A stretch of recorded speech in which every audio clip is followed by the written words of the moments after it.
بسم اللہ الرحمن الرحیم۔ السلام علیکم دوستو، ویلکم کرتے ہیں عمران آفیشیلز میں۔ سعودی عرب جانے والوں کے لیے ایک بہت بڑی اچھی خبر آ گئی۔ وہ تمام میرے بھائی جو سعودی عرب کا سفر کرنا چاہتے تھے ان کو ایک ڈیٹ دی گئی تھی سعودی وزارت داخلہ کی طرف سے۔ کنفرم یہ کیا گیا تھا کہ وہ تمام میرے بھائی جو 25 نومبر سے سعودی عرب کے لیے آ سکتے ہیں۔ اس کی جو ڈیٹیل تھی سعودی گاگا کی طرف سے بھی بتایا گیا تھا اور سعودی وزارت داخلہ کی طرف سے بھی کنفرم ہو چکا تھا اور ڈیٹ دی گئی تھی۔ تو انشاءاللہ فلائٹ مشن مکمل طور پر بحال کرنے جا رہے ہیں۔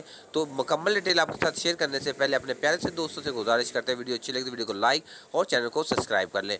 بات یوں ہے کہ سعودی وزارت داخلہ کی طرف سے جو اعلانات کیا گیا تھا 25 نومبر کا، کل وہ دن آ رہا ہے جو دن جس کا سب کو بے صبری سے انتظار تھا۔ تو کل وہ دن ہے انشاءاللہ۔ کل کے دن وزارت داخلہ کی وزارت صحت کی ایک بہت بڑی میٹنگ ہے، تو انشاءاللہ کچھ اچھا ہی فیصلہ نکل کر سامنے آئے گا۔ تو وہ میرے تمام بھائی جو 25 نومبر کا انتظار کر رہے تھے تو دعا کیجئے کل کوئی اچھا فیصلہ نکل کے آئے۔ کل کے دن ہو سکتا ہے کہ فلائٹ مشن مکمل طور پر بحال کیا جائے، کیونکہ جو فلائٹ مشن تمام جو ایئر لائن کو نوٹس وغیرہ جاری کیے گئے ہیں، تمام کی تمام تیاریاں مکمل ہو چکی ہیں، صرف اعلانات ہونے باقی ہیں۔ تو پیچھے دن بھی بہت زیادہ کم ہے، کل ہو سکتا ہے کہ اعلانات ہو جائیں اور فلائٹ مشن کل کے دن بحال ہو جائے۔